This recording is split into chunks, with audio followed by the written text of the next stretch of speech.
So today we're going to start with a mindfulness meditation. This one is from Thich Nhat Hanh, and mindfulness is about staying present with this moment, not getting caught up in scenarios in our head, which as humans we spend a lot of time in our head.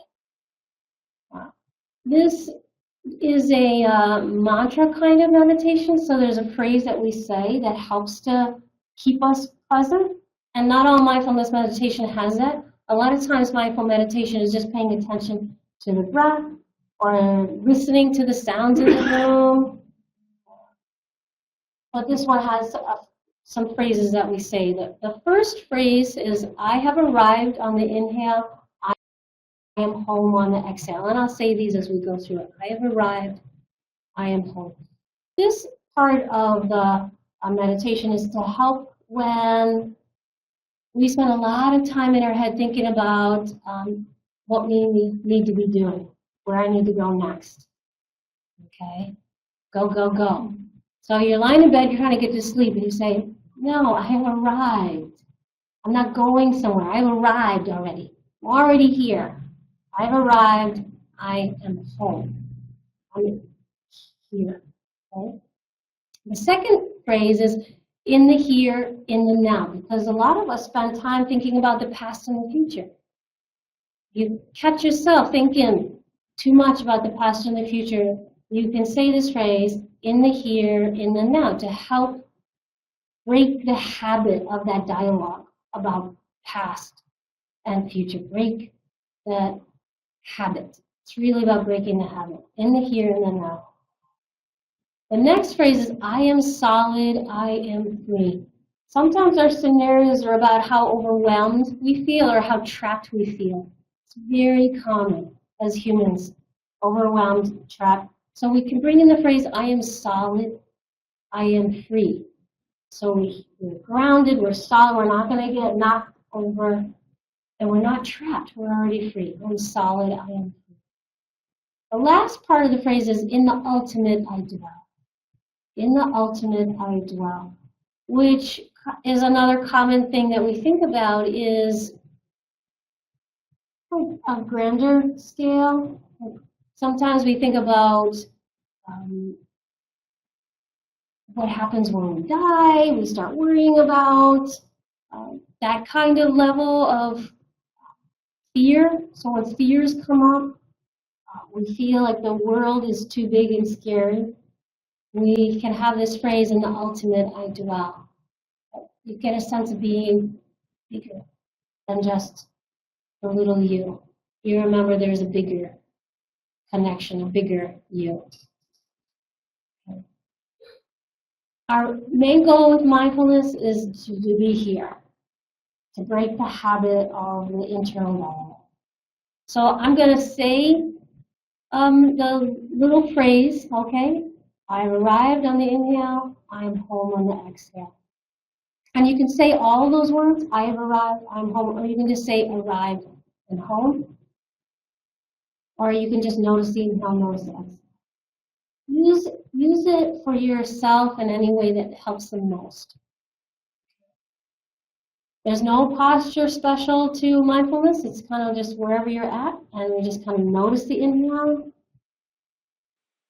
Notice the exhale. As you inhale, think, I have arrived. Exhaling, I am home. I have arrived. I am home.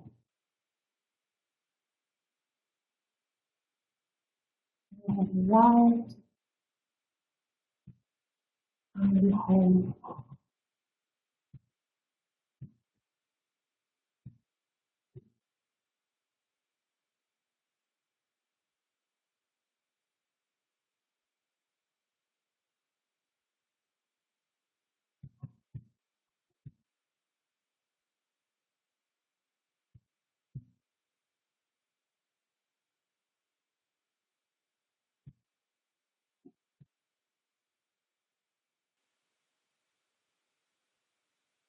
Arrived home.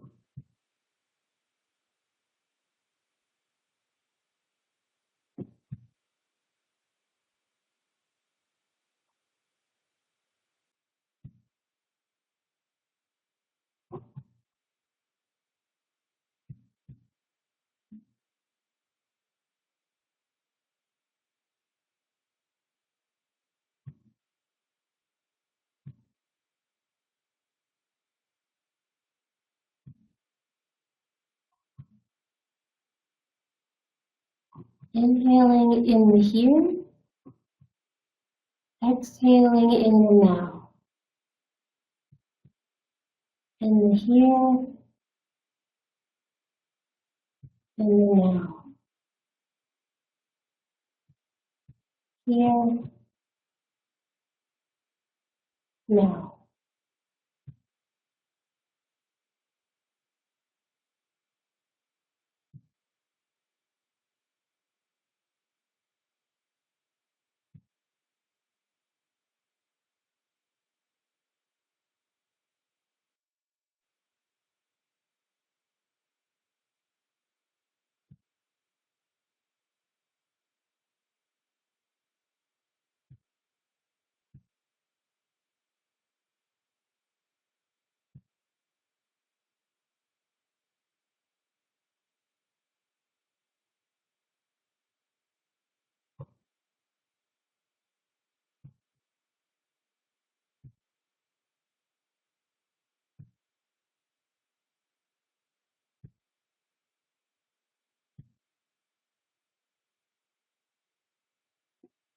Here, now.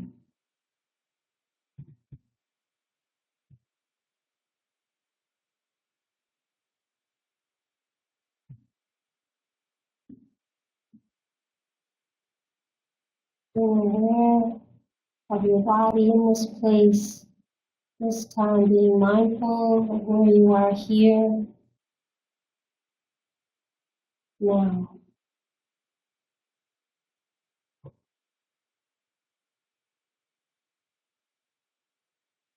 Inhaling, I am solid. Exhaling, I am free. I am solid. Feeling your physical body. I am free. Your spirit is free. Solid, free.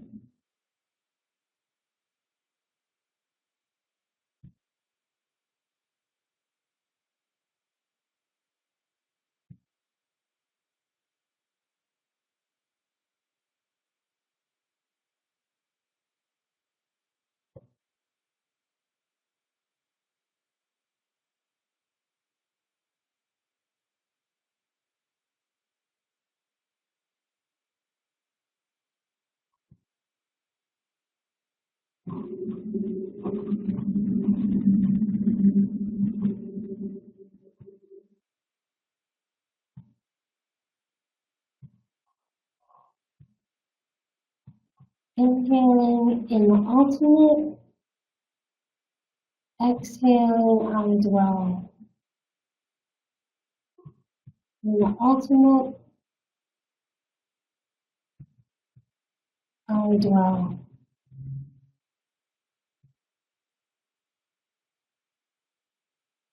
Ultimate, dwell.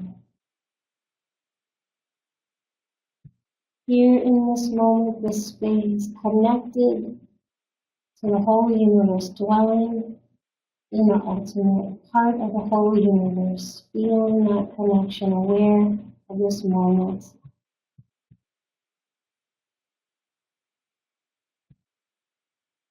Here and connected in the ultimate, I dwell.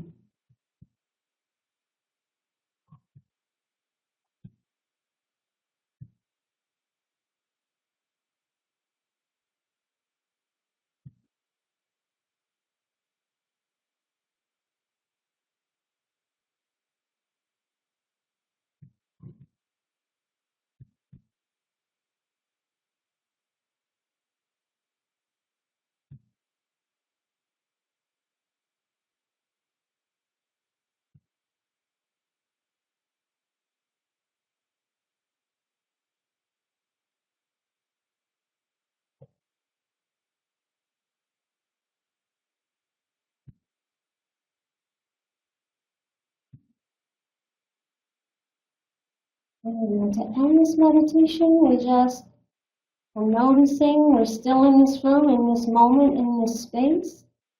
You can transition to gently moving. And if your eyes are closed, you can slowly open them, coming back to this conscious awareness of each of us here.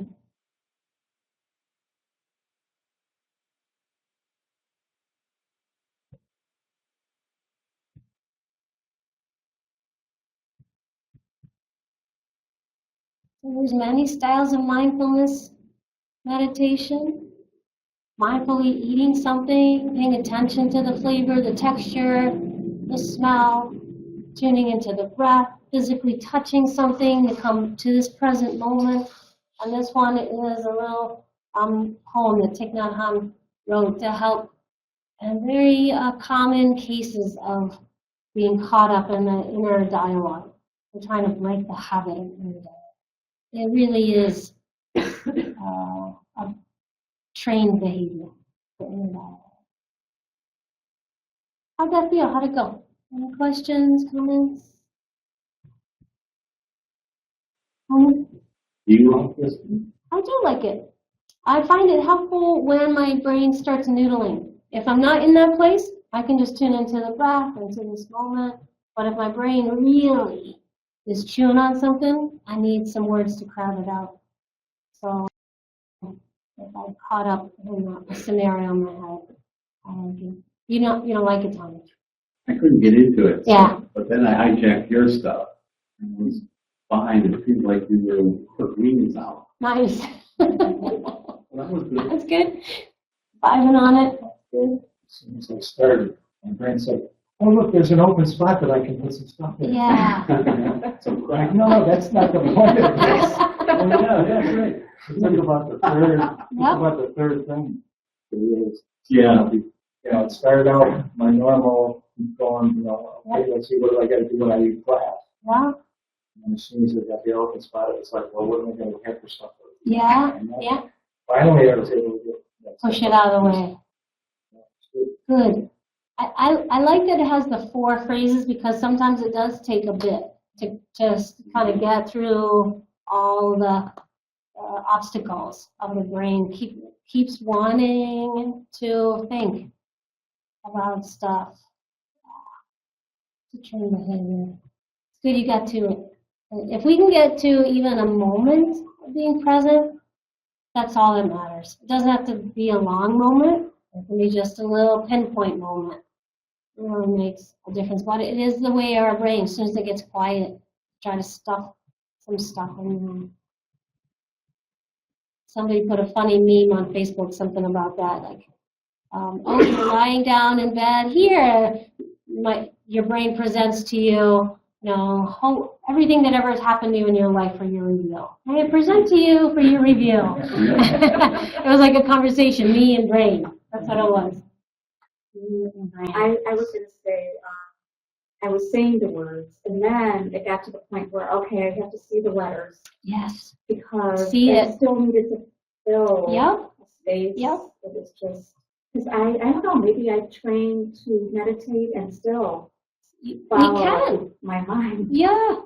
So it's, Good. I've done that too, where I see the words in block prints, and then sometimes I have to get desperate, and I say, no, they're made out of stone. Now the words are made out of wood. I have to get really, very concrete because the brain, you can adapt. You can learn to do something complex mentally and still have a dialogue. Oh, sneaky brains.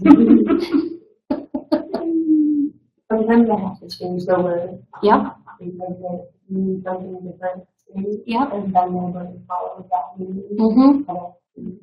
Yep. Yep. A lot of tricks the brain has.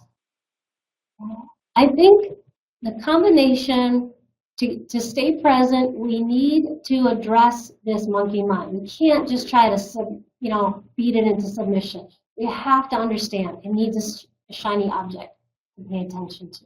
So you give it a word or a visual, you give it something to do, and you can break the habit of the dialogue. The dialogue is very enticing, so we need something to break that habit of the dialogue. So having something that is simple to focus on physically or visually really will create some space for it. But even then, our brain is so tricky, it can co-opt that. And we need to be ready to adapt and change to stay present. I like mindfulness meditation because it's applicable to our daily life. You can be mindful when you're driving your car. Traditional Qigong meditation, you can't be doing anything else. It's all inside. But mindfulness is applicable to our daily life. We can add relaxation into a drive somewhere where we are paying attention to the drive instead of dialoguing. This is what I need to do when I get there. This is what I need to do tonight. Work on being mindful. So you can drive your car and say, what's the steering wheel feel like? You can touch the steering wheel. You can look outside and say, that's Smith Street. That is Dakota Street. That's Illinois Street. You can look at something and you can label it and you can say, here I am on this road in this moment instead of, then I need to do this, then I need to do that. What I'm going to make for dinner. I forgot to call so-and-so. You get so far away. How hard is it to pay attention when we drive? The other day I was driving down east and it was beautiful. I was fully in control of the vehicle, aware of everything. Beautiful. I was in the moment. Yeah. The cop told me you were speeding. But I wasn't looking at the speedometer. Honestly. Why were you in a hurry though? I wasn't in a hurry. I was, just how fast were you driving going? 58 miles an hour. 58, and you must have been in a hurry. I was not in a hurry, honestly. What is it, a 30-mile-an-hour zone, Tony? Yeah. I really wasn't in a hurry. So mindful is you're aware of the laws of the land, you're aware of your surroundings, you're aware of stop signs and speed limits, not, In the ozone. in ozone. It's so pretty, and East Avenue is. East Avenue is beautiful, and then we can get, so like Lynn was saying, you're there. Oh, you're not totally there. Rumi, not Rumi, it was, I don't remember. Some Sufi said this. Some Sufi master said this. Sufi sales. Sufi Some Sufi master said, the biggest mistake people make is thinking that they've awakened when they've merely fallen asleep and life's waiting now. So we think we've woken up, and he's like, you're still dreaming. You think you're there, and then there's another layer of wake up a little bit more. So our life is really a process of waking up. And then from that place, we wake up a little more, or we wake up a little more, because our conscious mind will co-opt pretty much any given moment and turn it into some little spinning wheel, a little rat race that will run. It will co-opt it. So we keep trying to wake up a little bit more. Keep trying to pay attention a little bit more. We can do that in Tai Chi class. You're moving, and suddenly you realize, why is my arm doing that? It's supposed to stay here. Or you start daydreaming, and the arms do something they're not supposed to do. And you say, oh, I was paying attention. When did I stop paying attention? The mind can automate almost anything and free up this big supercomputer for ruminating about what's for dinner. It's a challenge. By accident, I had a colon surgery in July, and I lost the whole colon, and now still waiting for others, fixing surgeries that they require from the hospital that I have to chew the food slowly. Cannot talk during my dinner and my meals. So I began to do that for so many days, and the food tastes so differently. For good or for bad. He's like, why am I eating that? But even buy a food in the hospital tastes so delicious in my life. I told people, they laughed at me. I said, That's a miracle. I have to shut up and chew the food. Yeah. Slowly go to that. But relate to the mindfulness that Vidyathan, the one who closes for me, training. Chew every bit of, even chew tea To enjoy the taste, you know. Enjoy the taste. Yeah. To be present. We mostly notice the first bite or the first sip of something. And then, pew, we don't notice till it's gone. How many times have you had the last bite of something you didn't realize it was the last bite? So where'd the rest of it go? You're eating the sandwich, it's like you go, where'd it go? The bowl, tink, the spoon hits the bottom, you're like, where'd it go? The beginning you notice, and then at some point during it, automated. That meal you spent money on or prepared, you weren't even there to enjoy. You usually notice the first part. And then not too much after that. You're caught up, the mind is busy. Like driving the car. We pull out and then we don't remember the rest of the drive. You pull in where you're going. He's like, do I remember any stop signs? Do I remember the speed limit? Autopilot. Autopilot. No, we weren't there. We automated it. We automate so wonderful tasks. We still automate. Even wonderful tasks like eating is a wonderful task, and we automate it. I have to say, when you told me, about your surgery, I was very sympathetic. But I'm ashamed to say, I thought, what a lucky dog. He doesn't have to have a colonoscopy ever. Yeah. You know? You don't have to have colonoscopy. It's not a law. Oh. Just say no. Just say no. Just say no. Mindfulness is our challenge, and we can do it any day, any time of day, even during conversations. Guess what happens when you're mindful during a conversation?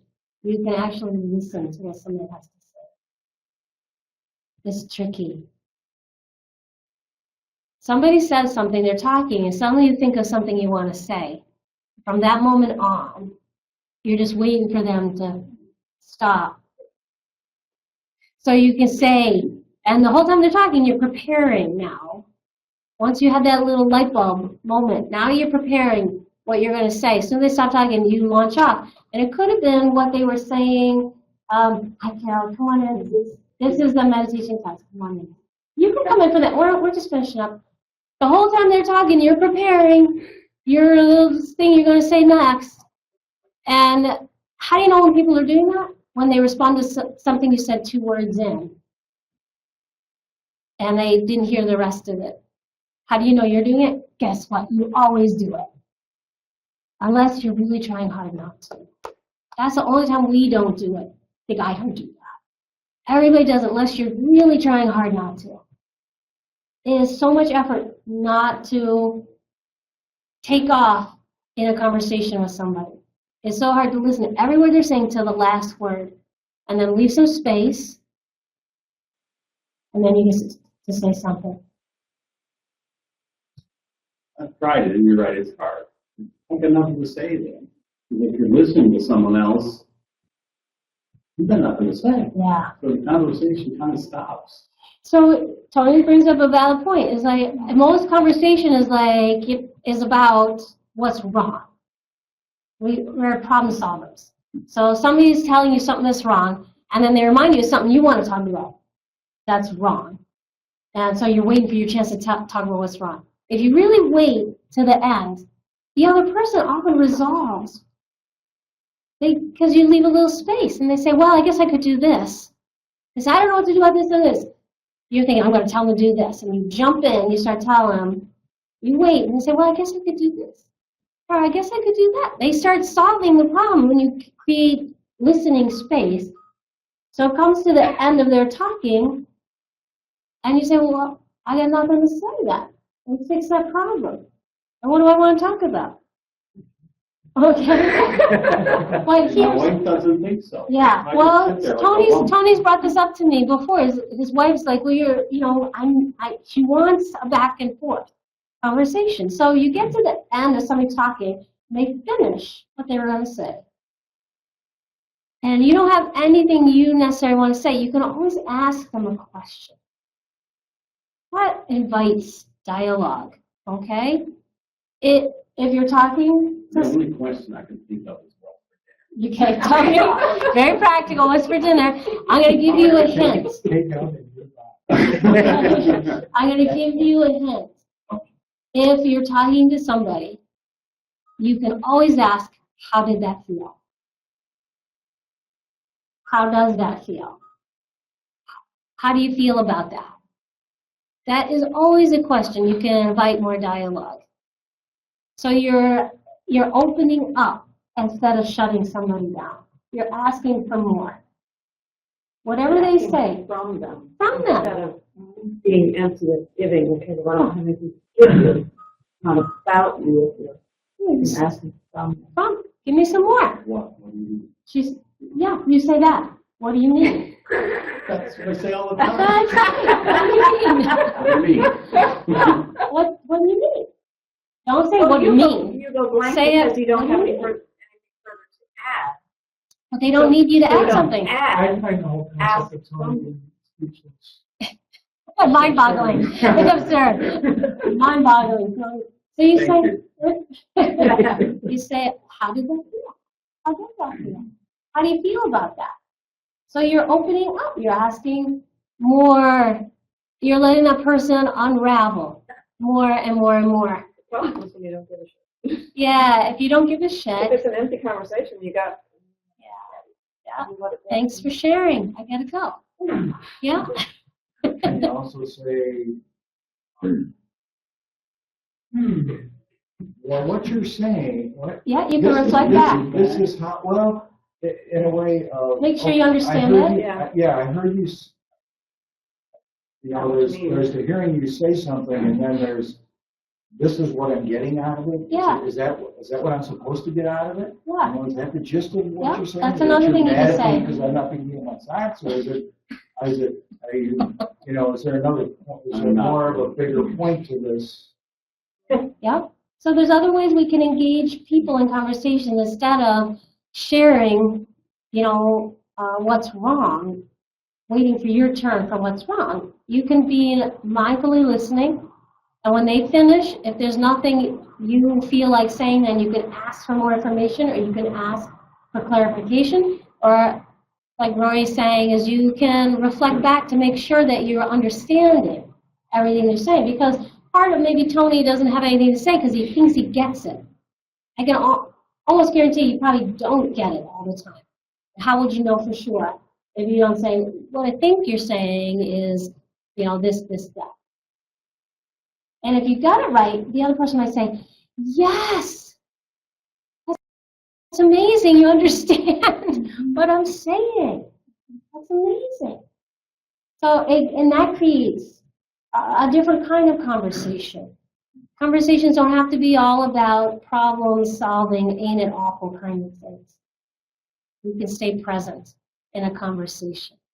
It slows it down. Most conversations are like a tennis ball getting lobbed back and forth. Sometimes it's stuck, okay? But it's a lot of energy going out, a lot of energy coming back. We can catch the ball instead. We can say, hold the space, and say, I think this is what I'm hearing. And then you can hand the ball to somebody instead of tossing it at them. Great dialogue today, great meditation. Next time we'll work on a different one. We'll bring in some Qigong meditation, the Four Tones meditation. We'll do that next time. That's a toning sound meditation.